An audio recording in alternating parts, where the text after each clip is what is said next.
the thing that disturbs me the most right now is these so many injuries right now. I've already said I thought that the champion would be decided by injuries.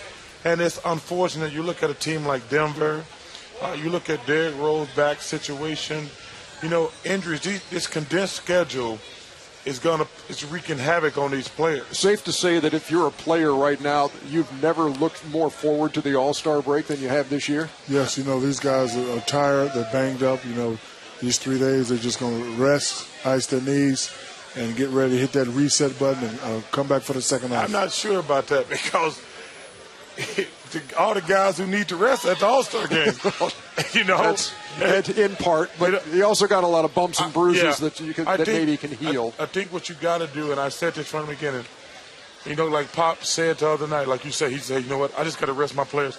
I think you just got to get to the playoffs because you're going to have to be good enough to win on the road in the playoffs.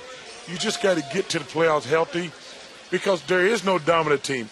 Chicago and Miami are the two best teams by far in the East.